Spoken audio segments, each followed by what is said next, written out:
This is Ryan Abraham, Dan Weber, USCFootball.com, instant analysis here on Dedeaux Field. One of the last days probably, Dan. We're going to be practicing here on Dedeaux Field. They did resod Howard Jones behind us, so they'll probably be there tomorrow or the following day.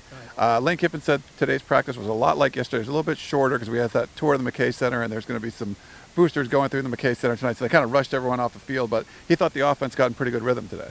I think, again, an extension of yesterday where they had great timing. As he said, the dynamic guys showed up again, and how much the timing between, Matt Barkley and Robert Woods is just keeps getting better and better every day. They were in full pads today, but they didn't go like it was a full, it was more like we're wearing full pads, pants and the whole thing.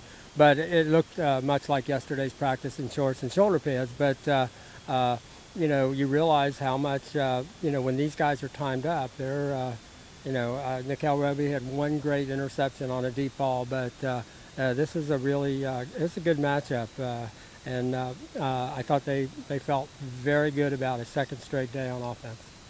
We got to talk to two new freshmen today, big incoming freshman, Leonard Williams out of Florida, and then Zach Banner from the state of Washington, offensive and defensive linemen. What do you think? Zach Banner definitely talked a little bit more than Leonard did. Yeah, Zach said he might have trouble blocking me because I could probably go right through his legs. He said, Zach Zach could be a sportscaster already, I think.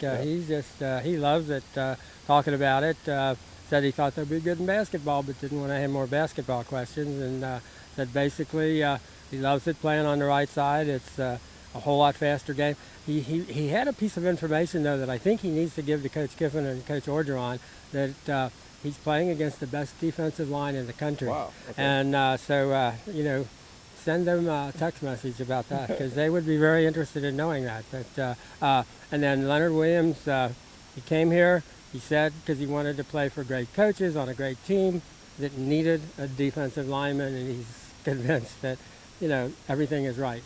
This is the right place for him. Got a lot of family in California, said he hasn't felt homesick a bit. Wasn't real crazy about going to the three technique tackle position when he started.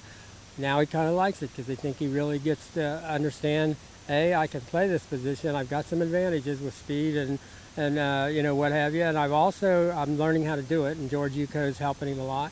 And so he sees, I wanted to play right away.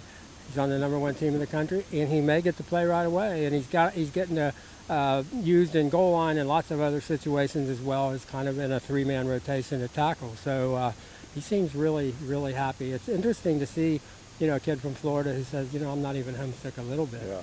And he's also being roomed with the other kid from Florida, Nelson Aguilar. Yes, so a very smart move. Seems just really happy with his choice. Zach did like my hat too. We got to meet him down at the U.S. Army All-American Ball, so he was happy. He's like, I like your hat. He's a funny guy. He definitely teases with the media. He'll say, hey, you dropped your pocket, whichever that means. I don't know, point at you, and you have to look down, and you're like, what is he talking about? So he's a pretty funny guy. One last thing on the backup quarterback position. Lane Kiffin would like to name a #2 guy. Hasn't yet. Maybe you want to explain what he talked about that today. Well, and he's not going to be forced into doing it. He said, if I say I'm going to do it, I'm talking about, theoretically, I'm going to do it game week. It's not game week. You're not going to, we're not going to play. Yesterday he said, you're not going to make me have these competitions play out in the media. We're going to see how, and I think we can visualize it. Maybe he would decide not to do that. Or he might, decide, this week if we get an emergency situation, one of the two would be the backup. But I get the sense he may not want to make one of those final decisions that's like season-long decision. And I guess the one other thing we want to say, I know there was a lot of interest on the board, that DJ Morgan was able to come back from his knee injury, and he toughed it out. He was out there on the practice field. Lane, was very pleased with the fact that, he does get banged up a lot, and takes a lot of shots, and he's showing that, he's going to fight his way through it and be out here, and he was out there and he wasn't limping, probably wasn't feeling great, but I think that convinced Lane. He said, I think he's really showing a maturity about, coming to practice and being able to just fight your way through those kinds of injuries. And so it was a good day for DJ. All right, that's our Tuesday instant analysis here from Dedeaux Field. There'll be 3 more practices at 4 o'clock following the rest of the week, and then there'll be an early practice on Saturday. Early practice on Sunday, I believe it is. Monday is the first day of school. There will be no practice, so that's a day off we're going to have coming up here pretty soon. And then it's game week, regular week for the Hawaii game, Tuesday, Wednesday, Thursday morning practice. So this is really the last week of USC fall camp. So we'll get you more information for the rest of the week.